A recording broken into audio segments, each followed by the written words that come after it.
Apakah Anda pengikut Kristus yang berani atau sembunyi-sembunyi? Saya Agustinus. Selamat datang pada channel Touching Heavens, tempat kita mengenal dan belajar kebenaran firman Tuhan dalam Alkitab. Pada Alkitab, membimbing hidup kepada Kristus. Like dan subscribe untuk membantu channel ini bertumbuh dan firman Tuhan semakin diwartakan. Pada kesempatan hari ini kita membahas tokoh yang juga terlibat dalam kisah sengsara Tuhan Yesus. Tokoh ini tercatat dalam keempat Injil. Peranannya yang luar biasa, dari proses penurunan jenazah Tuhan Yesus sampai penyediaan kuburnya. Tokoh ini bernama Yusuf dari Arimatea. Kota Arimatea tidak tercatat jelas dalam sumber-sumber lain selain dalam Lukas bab 23 ayat 51. Dituliskan di sana hanya sebagai sebuah kota Yahudi. Kota Arimatea ini namun biasanya diidentifikasikan dengan kota Ramla atau Ramataim Zofim, di mana Daud menemui Nabi Samuel. Perihal pribadi Yusuf ini, di dalam Injil Markus bab 15 ayat 43 dituliskan bahwa Yusuf adalah seorang anggota majelis besar yang termuka.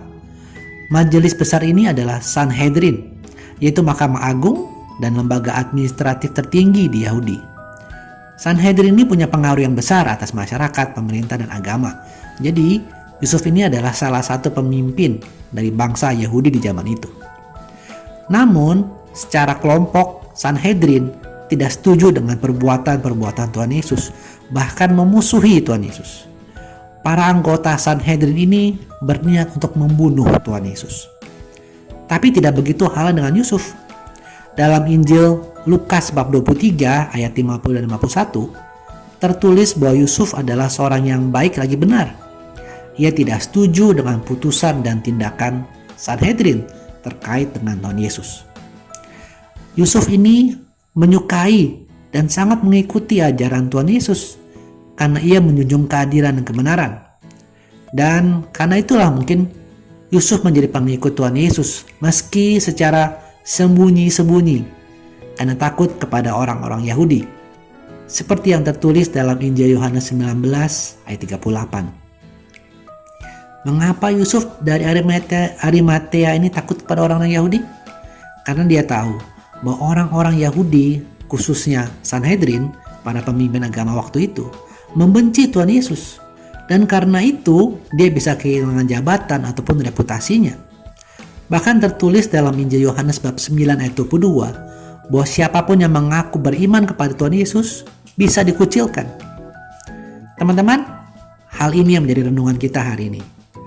Apakah kita takut kepada dunia dan menjadi pengikut Tuhan Yesus secara sembunyi-sembunyi? Hal ini bukan berarti kita harus memakai kalung salib besar ataupun baju dengan gambar Tuhan Yesus. Tetapi, apakah kita takut perihal bersaksi? Bersaksi sendiri adalah menyatakan kebenaran bahwa Tuhan Yesus sungguh Tuhan dan Juru Selamat. Bersaksi dapat dengan mudah kita lakukan dengan menceritakan apa yang Tuhan sudah perbuat dalam hidup kita.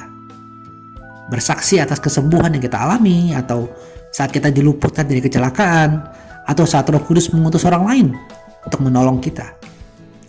Bersaksi tidak hanya dengan perkataan, teman-teman, tetapi juga dengan tindakan. Saat kita berani hidup benar, hidup seturut firman di antara dunia yang semakin jahat ini, hal itu juga adalah kesaksian. Teman-teman, teladan dari Yusuf dari Arimatea hari ini. Ia memberanikan diri menghadap Pilatus untuk meminta jenazah Tuhan Yesus guna menguburkannya.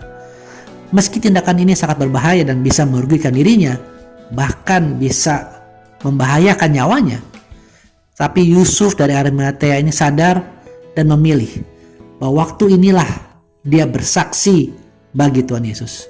Dulu dia sembunyi-sembunyi mengikuti Tuhan Yesus, tetapi sekarang ia dengan berani, bahkan beresiko kehilangan nyawanya demi Tuhan Yesus. Dia mau bersaksi.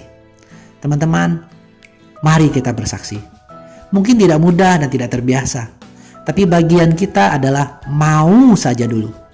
Roh Kudus yang akan memberikan kuasa, memampukan kita, dan juga akan memberikan kesempatan.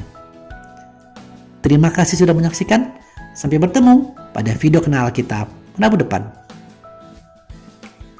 Kasih karunia Tuhan Yesus Kristus menyertai Anda sekalian. Amin.